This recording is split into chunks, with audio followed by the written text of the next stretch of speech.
నమస్కారం. ఆనందంగా ఆరోగ్యంగా అందరు బాగుండాలని ఆ దేవుణ్ణి కోరుకుంటున్నాను. దీనికి ముందు నా వీడియోను చూసిన వాళ్ళందరికీ, నన్ను సపోర్ట్ చేసిన వాళ్ళందరికీ కృతజ్ఞతలు.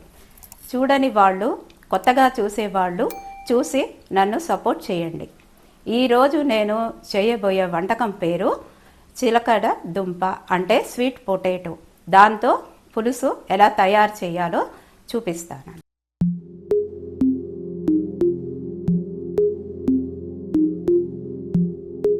ఎస్ఎస్ అప్లోడ్ ఛానల్స్కి స్వాగతం. చిలకడ దుంప పులుసు. చిలకడ దుంపని స్వీట్ పొటాటో అని కూడా అంటారు. దానికి కావాల్సిన పదార్థాలు: కందిపప్పు 1 కప్పు, కొంచెం కరివేపాకు, కొత్తిమీర, చిలకడ దుంప ఒక 4 వేసుకున్నాను, ఉప్పు, ఇది పోపు వస్తువులు: ఆవాలు, ఇది కొంచెం మెంతులు, జీలకర్ర, శనగపప్పు.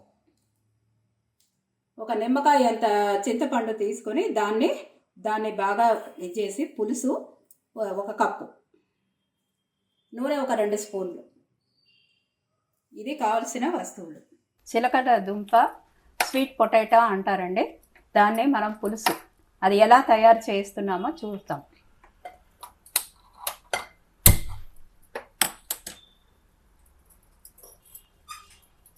ఇప్పుడు ఫస్ట్ 1 స్పూన్ నూనె పోస్తానండి.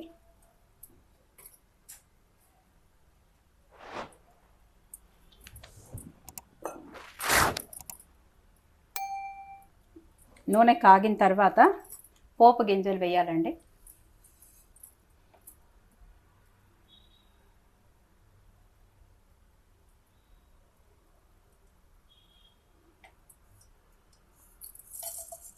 నూనె కాగిందండి, పోపు గింజలు వేసేసాను. పోపు గింజలు బాగా వేగిందండి. ఆ తర్వాత మనము స్వీట్ పొటాటోని ఉడికించి పెట్టుకున్నానండి. మామూలు నీళ్ళలో ఉడికించి పెట్టాలండి. దాన్ని కుక్కర్లో అంతా పెట్టకూడదు. కుక్కర్లో పెడితే స్మాష్ అయిపోతుంది కాబట్టి బాగుండదు అనమాట. కొంచెం నీళ్లు పోసి ఒక 10 నిమిషాలు పెట్టేస్తే అంత మొత్తం ఉడికిపోతుందండి. దాన్ని మనం వేరుగా ఇప్పుడు పోపు వేసి దాంట్లో వేసి ఒక 2 నిమిషాలు మళ్ళీ ఎక్కువ గరిటితో ఇలా అంటే కూడా అది విరిగిపోతుందట. విరగకుండా లైట్గా అలా చేయాలి. ఇప్పుడు ఇది వేసిన తర్వాత చింతపండు పులుసు గుజ్జు తీసి పులుసులా చేసి పెట్టానండి, అది పొయ్యాలండి. తర్వాత ఒక 2 స్పూను ఉప్పు వేయాలి.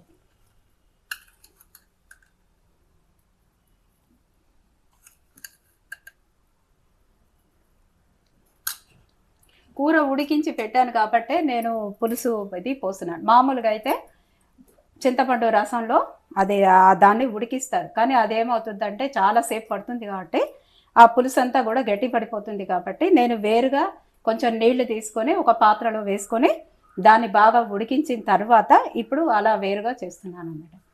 ఇప్పుడు మనము ఉప్పు వేసాం కండి, కొంచెం పసుపు వేయాలండి. పసుపు చాలా మంచిదండి, యాంటీబయాటిక్గా కూడా పనిచేస్తుంది కాబట్టి కొంచెం ఉప్పు వేసినట్టుగానే కొంచెం పసుపు కూడా వేయాలి. అన్నిట్లో పసుపు చాలా ముఖ్యమండి. అది వేస్తే చాలా మంచిదన్నమాట. యాంటీబయాటిక్గా పనిచేస్తుంది కాబట్టి మన కడుపులో కూడా ఏమైనా చిన్నగా పురుగులు అలాంటివి ఉన్నా, కడుపు నొప్పి వచ్చినా అలాంటిది ఏమీ లేకుండా అది బాగా కాపాడుతుంది అన్నమాట. అందుకోసమే మనము పసుపు ఆ రోజుల నుంచి కూడా అందరూ కూడా వాడేవాళ్ళు. ఇప్పుడు దీన్ని ఉడకనిద్దామండి. ఉడికే వరకు చూద్దాం. అది బాగా ఉడికిన తర్వాత మనము చేద్దామండి. పొటాటో స్వీట్ పొటాటో కూడా చాలా మంచిదండి. కొంతమంది గడ్డకూరలు తింటే కాలు నొప్పి అంటారు, కానీ గడ్డకూరలు కూడా అప్పుడప్పుడు తింటూ ఉండాలి. మంత్లీ వన్స్ అయినా ఒకసారైనా మనము తింటూ ఉండాలి అని చెప్పారు. డాక్టర్ కూడా అదే చెప్తున్నారు. ఎక్కువ కాదు, కాలు నొప్పి వస్తుంది అని అనుకున్న వాళ్ళు అప్పుడప్పుడు అయినా తినాలి. కానీ చిన్నపిల్లలు, చిన్నవాళ్ళు అందరూ కూడా గడ్డకూరలు ఎక్కువగా ఉపయోగించాలి. అందులో స్వీట్ పొటాటో మామూలుగానే కూర చేసుకొని మనం ఫ్రై చేసుకొని దాంట్లో ఉప్పు కారం మాత్రం కొంచెం వేసుకొని మామూలుగా తింటే కూడా బాగుంటుంది. అది కాకుండా దీన్ని మనం మామూలుగా స్వీట్ పొటాటోను నీళ్ళలో ఉడికించి తీసిన తర్వాత దాన్ని తోలు మాత్రం తీసి అలా కూడా తినొచ్చు. అది కూడా బాగుంటుంది అనమాట. శివరాత్రికి ఇది చాలా వస్తాయి అన్నమాట శివరాత్రికి. అంటే సంక్రాంతి నుండి శివరాత్రి వరకు వస్తూ ఉంటుంది. కాబట్టి దీంట్లో మనం ఎన్నో రకాలు, ఏ సీజన్లో మనకు ఏ కూరలు దొరికినా ఏ పండు దొరికినా దాన్ని మిస్ కావద్దు మనం. దాన్ని మనం వాడుకుంటుంటే మనకి కూడా ఆరోగ్యంగా ఉంటాం అన్నమాట మనం. అందువల్ల ఇప్పుడు స్వీట్ పొటాటో శివరాత్రి అయిపోయిందంటే ఇంకా రావు అనమాట. మనం కావాలనుకున్నా అది దొరకడం కష్టం. కాబట్టి అది దొరికినప్పుడు మనం దాన్ని వాడాలి. ఇప్పుడు చూడండి బాగా ఉడుకుతుంది.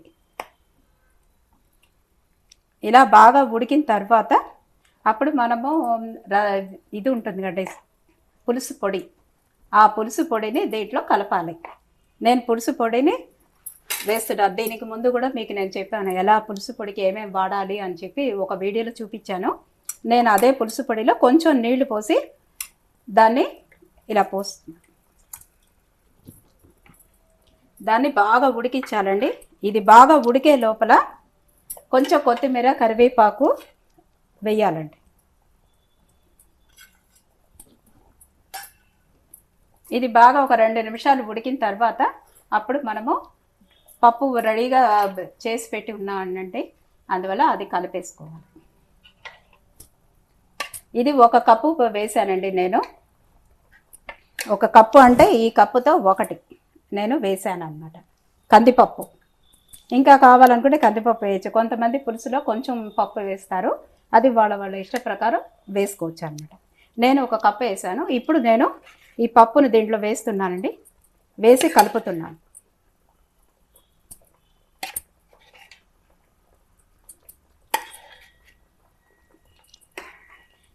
పులుసు పొడి కూడా ఎలా తయారు చేయాలి అనేది నేను ఇంకో వీడియో చేస్తానండి.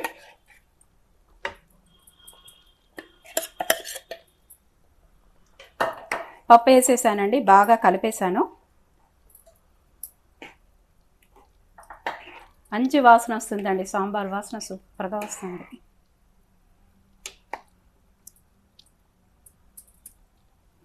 కానీ దీనికి తెల్లగడ్డలు, ఆనియను ఇవన్నీ వేయకూడదండి. ఈ పులుసుకు మాత్రం అవి 2 వేయకూడదు, వాడకూడదు అనమాట. అంటే టేస్ట్ వేరే మాదిరి మారిపోతుంది. దీనికి అవి 2 వేయకుండా సింపుల్గా చేసుకునేది 10 నిమిషాల్లో చేసేది మనకి. ఇంకోటి ఆరోగ్యానికి బాగుంటుంది. ఆనియన్ కూడా ఆరోగ్యానికి మంచిదే, కానీ దీంట్లో వేయరు అనమాట. వెల్లుల్లి, ఆనియను దీనికి వేయకూడదు, ఈ సాంబార్కి వేయకూడదు. ఈ సాంబార్ ఇలాగే చెయ్యాలి, బాగా టేస్ట్గా ఉంటుందండి. బాగా ఉడికిపోయిందండి. ఇంకా బౌల్లో పోసేస్తున్నాను నేను.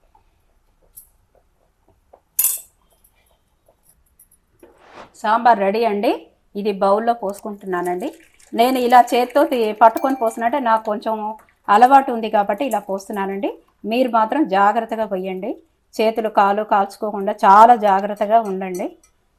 మీకు ఇది పట్టుకోవడం కష్టం అని అన్నప్పుడు బట్ట పెట్టుకోవచ్చు, లేదా పటికార పెట్టుకొని కూడా వాడుకోవచ్చు. నాకు కొంచెం అలవాటు కాబట్టి నేను అలా చేస్తున్నాను. ఇదిగోండి స్వీట్ పొటాటో చిలకడ దుంప సూపర్గా వచ్చిందండి. ఇదిగోండి సాంబార్ చూడండి. చిలకడ దుంప ఇప్పుడు నేను పెట్టి పులుసు ఎలా చేయాలో చెప్పాను కదా. ఒకసారి మళ్ళీ దాన్ని నెమరేసుకుందాం, అంటే రిఫ్రెషన్ అవుదాం. ఏంటంటే చిలకడ దుంపని కొంచెము ఫస్ట్ వేగనివ్వాలి, ఉడకపెట్టుకోవాలి. ఉడకపెట్టిన తర్వాత అది పక్కన పెట్టేసి బాణాలిలో కొంచెం పోపుకి నూనె 2 స్పూన్లు వేసి, తర్వాత ఆవాలు, జీలకర్ర, కొంచెము శనగపప్పు, మినపప్పు వేసుకొని, ఆ తర్వాత అది కొంచెం వేగిన తర్వాత అంటే ఆవాలు చిటపట్లాడిన తర్వాత ఇది చిలకడ దుంపను ఉడికించాం కదండి, అది దాంట్లో పోసి చింతపండు ఉంటుంది కదా, చింతపండుని గుజ్జు తీసి పెట్టుకొని దాంట్లో పోయాలి. అది పోసిన తర్వాత అది ఉడికిన ఒక 2 నిమిషాల తర్వాత సాంబార్ పొడి ఉంటుంది, ఆ పొడిని మనం వేయాలి. ఆ పొడి ఒకవేళ లేదు మా దగ్గర అని అనుకున్నారంటే కారపొడి కూడా వేయచ్చండి. కారపొడి వేసి ఉప్పు వేసి ఉడికించాలి. అది ఒక 3-4 నిమిషాలు ఉడికిన తర్వాత కందిపప్పు మనం ఉడికించి పెట్టుకున్నాం కదండి పక్కన, అది కందిపప్పుని దాంట్లో వేసుకొని కలుపుకోవాలి. అన్నీ కలుపుకొని ఒక 2 నిమిషాలు ఉడికిన తర్వాత కొంచెం కొత్తిమీర కరివేపాకు దాంట్లో వేసుకొని, ఆ తర్వాత మనము ఇష్టం ఉన్నవాళ్ళు బెల్లం కొంచెం కలుపుకోవచ్చు దాంట్లో. ఎందుకంటే బెల్లం ఎందుకు కలుపుతారు అని అంటే ఇంకా కొంచెం స్వీట్ పొటాటో కదా, అది స్వీట్గా ఉంటుంది కాబట్టి ఇది కూడా కొంచెం స్వీట్గా, అంటే ఇష్టం ఉన్నవాళ్ళు కొంచెం వేసుకోవచ్చు. మామూలుగా బెల్లం తిన్నందువల్ల మంచిదేలేండి. దాంట్లో ఐరన్ ఉండేదే కాకుండా హిమోగ్లోబిన్ కూడా తక్కువ ఉన్న వాళ్ళకంతా కూడా అది చాలా ఉపయోగంగా ఉంటుంది. అందువల్ల ప్రతి వాళ్ళు కూడా అలాగే బ్లడ్ తక్కువగా ఉండేవాళ్ళు, నిరోధక శక్తి తక్కువ ఉండేవాళ్ళు, ఇలాంటి వాళ్ళంతా బెల్లము కంపల్సరీ రోజు ఒక ముక్క తినాలన్నమాట. ఒక పీస్ తీసుకొని కంపల్సరీ కూరలో కానీ సాంబార్లో కానీ మనకి ఏది ఇష్టంగా ఉంటే అందులో కలుపుకొని మనము దాన్ని ఉపయోగిస్తే ఎంతో మంచిది అనమాట. అందువల్ల స్వీట్ పొటాటో పులుసు రెడీ. ఇది దీనికి వేసిన పదార్థం. సపోర్ట్ చేయడానికి సబ్స్క్రైబ్ చేయండి, ఎంకరేజ్ చేయడానికి లైక్ చేయండి, మీ వాళ్ళందరితోనూ షేర్ చేయండి. నమస్కారం.